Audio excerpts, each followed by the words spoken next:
ముందు చాప్టర్ ముందు థియరీస్ అన్ని కూడా మనం రెక్టిఫైబుల్ కర్వ్ తీసుకున్నాం. ఎఫ్ ఇస్ రెక్టిఫైబుల్ కర్వ్ రాసాం, గామా ఇస్ రెక్టిఫైబుల్ కర్వ్ రాసాం. ఇక్కడ ఏంటంటే కండిషన్ ఇచ్చేట్టు ఉంటాయి. అంటే అప్పుడు any electrical function in the disc B of A comma R అంటే centre at A radius capital R. Suppose R is close rectifiable curve, R అవుతుంది క్లోజ్ అయిపోతుంది రెక్టిఫైబుల్ కర్వ్. అంటే ఎప్పుడైతే కోరం క్లోజ్ అయిందో దానికి ఇనిషియల్ పాయింట్ టెర్మినల్ పాయింట్ ఉంటాయి. Initial point A అనుకున్నాం అనుకోండి, దానికి ఇమేజ్ ఎంత అవుతుందో టెర్మినల్ పాయింట్ కూడా అదే ఇమేజ్ అవుతుంది క్లోజ్ కాబట్టి. అర్థమైందా? అయినప్పుడు ఏం చెప్తున్నాడు, line to line curve comma F is 0 అని చెప్పాలి. అర్థమైందా? ఆల్రెడీ మనం లైన్ టు మీద థియరం చేసాం చూడండి, ప్రిమిటివ్ థియరం కూడా చెప్పారు లైన్ టు మీద.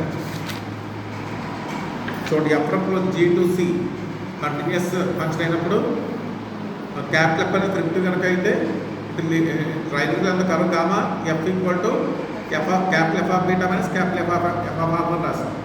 అంతేకాదు ఈ థియరం ప్రిమిటివ్ ఉంటారు. అంటే మనకి ఈ థియరంలో చెప్తున్నాం రిజల్ట్ 0 అవ్వాలంటాం. రిజల్ట్ 0 అవ్వాలంటే టోటల్గా 0 అవ్వాలి. టోటల్గా 0 అవ్వాలంటే F of beta equal to F of alpha అవ్వాలి. అంటే ఎఫ్ ఎగ్జిస్ట్ అవ్వాలి. మనకి ప్రిమిటివ్ ఎగ్జిస్ట్ అయితే థియరం ప్రూవ్ చేయొచ్చు. అర్థమైందా?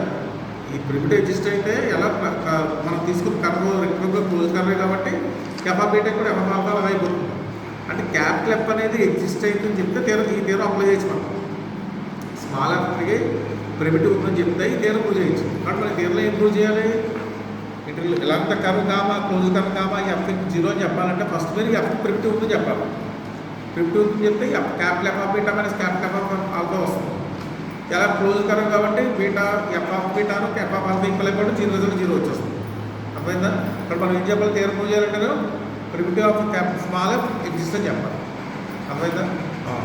మీరు అదే రాసాను equal to prove that the primitive capital F of small F exist అంటే ఎఫ్ డాష్ ఎఫ్ ఎగ్జిస్ట్ అవుతుంది చెప్పాలి. ఇప్పుడు మనకి ముందు థియరం చెప్పాం కదా, అదే ప్రిమిటివ్ కనుక ఎగ్జిస్ట్ అయితే ఇలాంటి curve comma F equal to F of beta minus capital F of alpha అని వస్తుంది.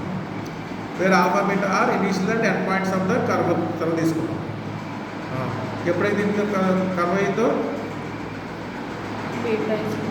బీటా అయిపోతే ఆల్ఫా అయిపోతుంది క్లోజ్ కర్వ్ కాబట్టి. అప్పుడు మనకి f of alpha minus f of beta వస్తుంది.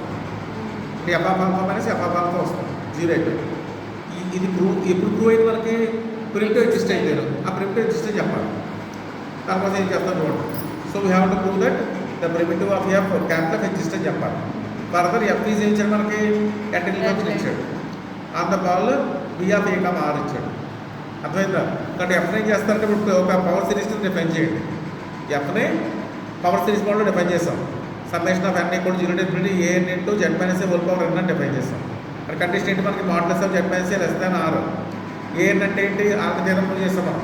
ఏఎన్ అంటే ప్రూవ్ చేస్తాం 1 by R factor into F into F A. ఇది మనకంతా థియరం నుంచి ఓల్డ్ అయిపోయింది. దీనికి మనం ప్రిమిటివ్ చెప్పాలి. ప్రిమిటివ్ చెప్పాలంటే ఏం చేయాలి, ప్రిమిటివ్ డిఫరెన్షియేషన్ చేస్తే ఎఫ్ వస్తుంది చెప్పాలి. రివర్స్లో ఎఫ్ ఇంటిగ్రేషన్ ప్రిమిటివ్ వస్తుంది. అర్థమైందా? ప్రిమిటివ్ డిఫరెన్షియేషన్ చేస్తే ఎఫ్ వస్తుందా, స్మాల్ ఎఫ్ వస్తుందా? కాబట్టి క్యాపిటల్ ఎఫ్ ఇంటిగ్రేషన్ చేస్తే మనకి స్మాల్ ఎఫ్ వస్తుంది. అర్థమైందా? క్యాపిటల్ ఎఫ్ డిఫరెన్షియేషన్ చేస్తే స్మాల్ ఎఫ్ వచ్చింది. రివర్స్ ఏం చేయాలి, స్మాల్ ఎఫ్ ఇంటిగ్రేషన్ చేస్తే small F integration capital F వస్తుంది చెప్పాలి. స్మాల్ ఎఫ్ ఇంటిగ్రేషన్ చేస్తే క్యాపిటల్ ఎఫ్ వస్తుంది చెప్పాలి. అంతే కదా? అంతే కదా? Capital f dash equal to F అయింది. ఇంటిగ్రేషన్ ఆఫ్ ఎఫ్ ఎంత అవుతుంది మనకి, స్మాల్ ఎఫ్ క్యాపిటల్ ఎఫ్ అవుతుంది. ఇంటిగ్రేషన్ డిఫరెన్షియేషన్ పోతుంది. ఇది వచ్చినప్పుడు డెరివేషన్ చేసినప్పుడు వస్తుంది, మళ్ళీ ఇంటిగ్రేషన్ చేస్తే మారిపోతుంది కదా. Capital f dash equal to small f అయితే ఇంటిగ్రేషన్ ఇటు పక్కన పక్కన పెట్టండి. ఓకే సార్, లాగ్ ఎక్స్కి డివైడ్ ఎక్స్ చేస్తే 1/x వస్తుంది. 1/xకి ఇంటిగ్రేషన్ చేస్తే లాగ్ ఎక్స్. ఇప్పుడు డెరివేషన్ చేసిన దానికి ఇంటిగ్రేషన్ చేస్తే ఇది లాగ్ ఎక్స్, ఇది స్మాల్ ఎఫ్. అంతే కదా? దీన్ని డిఫరెన్స్ చేసినప్పుడు కట్ చేస్తారా? ఇప్పుడు మనం ఏం చెప్పి ప్రిమిటివ్ చేసినప్పుడు చెప్పాలి. అందువల్ల ఫస్ట్ ఈ ఎఫ్ ఆబ్జెక్ట్ని పవర్ సిరీస్ని డిఫైన్ చేస్తాం. AN into Z minus A whole power అంటాం. పవర్ సిరీస్ చెప్పాలంటే రేడియస్ ఆఫ్ కన్వర్జెన్స్ కూడా చెప్పాలి. అందులో modulus of Z minus A less than అని చెప్తున్నాం. అందులో ఏఎన్ అనేది కోషంట్ ఎక్కడ చూస్తాం 1 by n factor into F rate of F N AN already prove చేస్తాం. అది ఇచ్చేసాం. ఇప్పుడు దీని నుంచి మీరు ఏం చేయాలి, క్యాపిటల్ ఎఫ్ అంటాం. క్యాపిటల్ పట్టాలంటే ఏం చేయాలి? స్మాల్ ఎఫ్ ఇంటిగ్రేషన్ చేయాలి. స్మాల్ ఎఫ్ ఇంటిగ్రేషన్ చేస్తే ఎంత వస్తుంది చూడండి. ఏని ఇంటిగ్రేషన్ చేయం, దేని ఇంటిగ్రేషన్ చేయాలి మీరు? జెడ్ మైనస్ ఏ హోల్ పవర్ అన్ని ఇంటిగ్రేషన్ చేయాలి. జెడ్ మైనస్ ఏ whole power integration, z minus ఏ హోల్ పవర్ అన్ని ఇంటిగ్రేషన్ ఎంత అవుతుంది? జెడ్ మైనస్ ఏ హోల్ పవర్ n+1 n+1 వస్తుంది. అలా రాసాను చూడండి, ఇక్కడ అలా రాసాను చూడండి. క్యాపిటల్ ఎఫ్ ఆఫ్ జెడ్ ఏం రాసి జెడ్ మైనస్ ఏ హోల్ పవర్ n+1 రాసారా?